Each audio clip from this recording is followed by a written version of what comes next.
And embattled Queensland Deputy Premier Jackie Trad will act in the top job next week, despite, of course, being involved in an integrity crisis. Anna Rawlings is at State Parliament in Brisbane and joins us live now. Anna, the opposition is understandably outraged about this.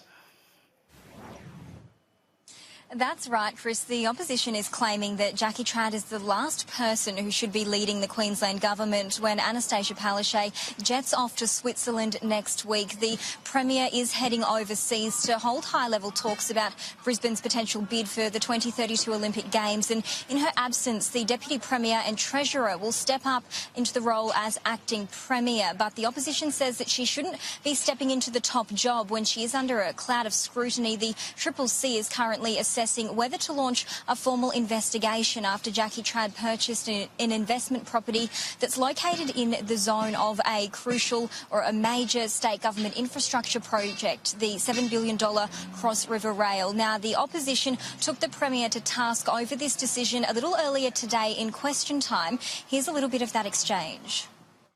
On Saturday, the Premier said she would take action against the Deputy Premier for breaching her government's integrity rules. Yesterday, it was revealed the Deputy Premier will be acting Premier at the end of this week. Is it the punishment for breaching integrity rules in the Palaszczuk government a promotion? I call the Premier. Thank you, Mr Speaker, and I thank the member for Koana for that question, Mr Speaker. And as I said very clearly, we are waiting for the report back from the CCC. And as the Deputy Premier has said, that if that matter goes to investigation, she will stand down, Mr Speaker.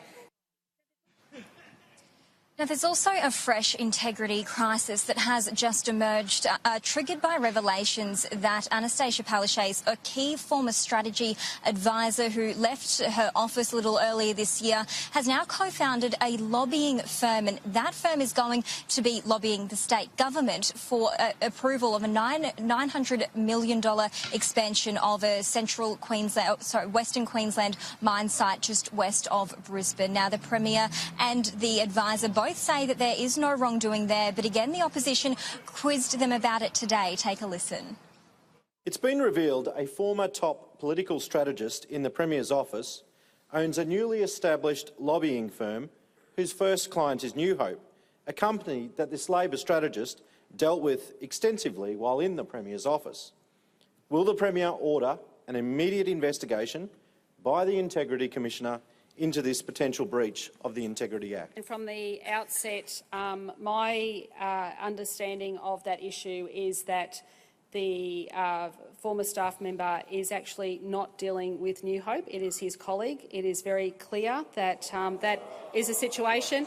And I will assure this House that I'm advised that the person in question also sought advice when he separated from employment from my office, and he got that advice from Ministerial Services upon separation, and he has also advised the Director-General about any work that he is doing. It has also just been announced or confirmed by the CCC that it will now resume its assessment about whether it will launch another investigation into the Premier's right-hand man. Her Chief of Staff was revealed to have received taxpayer funds for a travel app that he part owns. Now, that assessment was put on hold as the Queensland Government held its own independent audit. That's now finished, and the CCC will now pick up and decide whether to launch a formal investigation. So that's now 3 scandals that the state government is dealing with. No doubt not only the opposition but Queensland voters will be keeping a very close eye on in the lead up to the 2020 state election.